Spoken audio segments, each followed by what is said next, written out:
अब तक 2023 के मध्य प्रदेश विधानसभा निर्वाचन के लिए भाजपा की सूचियों को लेकर बगावत और विरोध की खबरें ही सामने आई थीं, लेकिन जैसा कि नवरात्रि के प्रथम दिवस पर कांग्रेस के 144 उम्मीदवारों की पहली सूची जारी होते ही विरोध और बगावत के नगाड़े बज उठे हैं। इस्तीफों और दल बदल का सिलसिला आरंभ हो गया है।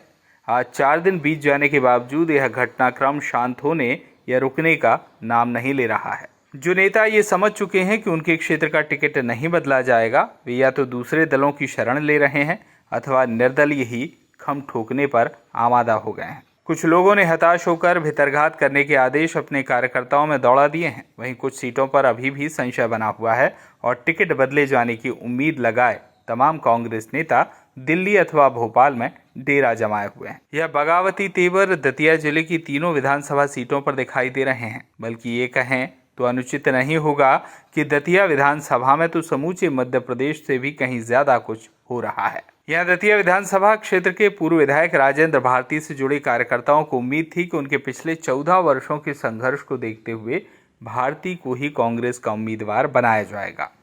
परंतु इस आशा पर तब पानी फिर गया जब दतिया विधानसभा के कांग्रेस प्रत्याशी के रूप में हाल ही में भाजपा छोड़ कांग्रेस में शामिल हुए मध्य प्रदेश पाठ्य पुस्तक निगम के पूर्व उपाध्यक्ष और राज्य मंत्री का दर्जा प्राप्त पंडित अवधेश नायक का नाम सूची में घोषित कर दिया गया और इसके साथ ही भारतीय समर्थक कांग्रेस कार्यकर्ताओं ने बवाल आरंभ कर दिया। यहां तक कि पिछले 4 दिनों में 3 बार कांग्रेस प्रत्याशी अवधेश नायक का पुतला भी दहन कर डाला। इस पुतला दहन पर कुछ लोग चुटकियां लेते भी दिखे कि रावण की जगह अपने भाई को ही फूंक डाला और अपने पैरों पर कुल्हाड़ी मार ली। लोगों का यह कहना पूरी तरह गलत भी नहीं है। दरअसल पिछले वर्षों में भारती के संघर्ष, उनके दिए गए संतरास को वोटर्स में एक सिंपैथी की लहर थी। कार्यकर्ता ही नहीं, मतदाताओं का एक बड़ा वर्ग भी उम्मीद कर रहा था कि इस बार परिणाम अलग अलग तरह के होंगे, क्योंकि अवधेश नायक की भी ताकत कांग्रेस को मिल जाने से कांग्रेस पिछले चुनाव परिणाम का संदेश पलट सकती है। किंतु हुआ उल्टा ही। अब कांग्रेस की दतिया सीट का पराजित होना सिर्फ घोषणा की देर ही मानी जाने लगी है।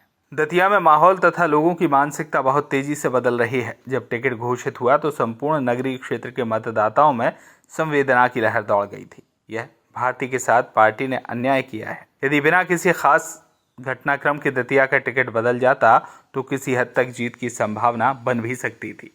परंतु धरना प्रदर्शन से लेकर बार बार अवधेश नायक का पुतला दहन किए जाने से एक बार फिर लोगों में विचार परिवर्तन हुआ है और लोग पुतला दहन को गलत ठहराते हुए इस कृत्य की निंदा करने लगे हैं। ऐसी स्थिति में अब दतिया का टिकट किसी के पास भी रहे, कांग्रेस की जीत दूर की कौड़ी दिखाई देने लगी है और लगता है कि डॉक्टर नरोत्तम मिश्रा के लिए दतिया विधानसभा एक बहुत ही आसान निवाला साबित होने जा रही है। यदि भारती चुपचाप अपना टिकट बदलवा कर लाते तो शायद नायक से किसी समझौते की उम्मीद बन सकती थी। परंतु कई बार पुतला दहन के बाद अगर टिकट बदल भी गया तो स्वाभाविक रूप से अवधेश नायक भी इस व्यवहार का प्रत्युत्तर देंगे।